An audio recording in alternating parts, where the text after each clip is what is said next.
a low vision exam, sometimes I use telescopic magnification to help someone see better in the distance. So someone who has macular degeneration, diabetic retinopathy, they need magnification to basically make things larger and get out of those blind spots in their central vision. So this is a telescope that I have on a trial frame here. So I would have already figured out the patient's refractive error, or basically their prescription.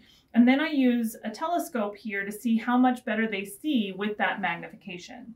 Once I know what that magnification is, I can put that in a pair of glasses that could look something like this. Again, it's on my trial frame, but you can, just kind of like what I said here, you can use either a small magnification, which is actually more magnification when you have a smaller device, or less magnification ends up being a little bit bigger when it comes to the telescope itself. So let me show you what that looks like when we do telescope.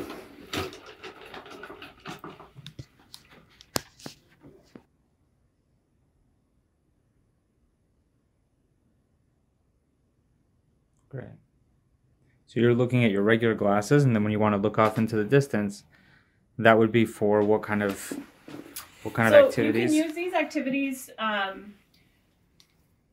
There's a couple actually things you can do. One, you can have a handheld monocular where, let's say you just want to do a really quick look when it comes to, let's say you're out and about and you want to look at a bus stop number, right? And you're like, okay, I need to see it before I come up to it. What's great about something like this, instead of having it in glasses, you can just have it around you, or even in your pocket. It looks pretty conspicuous. And then you just want to see that bus number, you look real quick, boom, and I found it. Then, like I said, the other way is to incorporate it in a pair of glasses. Some people use these for driving. They're called bioptic telescopes, where you're driving, but you're looking not through the telescope because that limits your field of view. But then you want to see a street sign, and that goes, you have it just above your line of sight, you dip your head down, you look into that magnification, and you see your sign, and you move on. So it's kind of just a very quick spotting technique that you would be trained to learn how to use. What other kind of tasks would, let's say, having it mounted on your glasses, besides for driving, would it be for, say, playing music or? Playing music, students, if they need to be able to see the board a little bit better, or just kind of that back and forth, right? You have to write and then you have to look at what is on the board.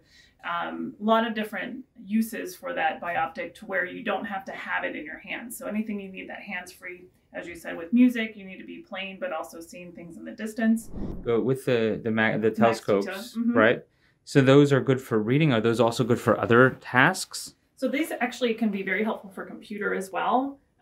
Basically anything within your arm's reach. So it gives you that telescopic magnification with the ability to see something that's a little bit further away. So I do often use these for reading at that longer distance, but also very helpful on computers as well. Nice too that they have, when you have that binocularity, you also have a wider field of view. There are some devices that we use magnification that gets so magnified that you can only use one eye, and that ends up making you very tunneled in. So again, it is a lower magnification in the sense of other types of magnification, but it does give you that versatility for that length of. And I guess the nice thing also here is that it's not handheld. Correct. Yeah. So you have your hands free. Essentially, you can hold what you need to do.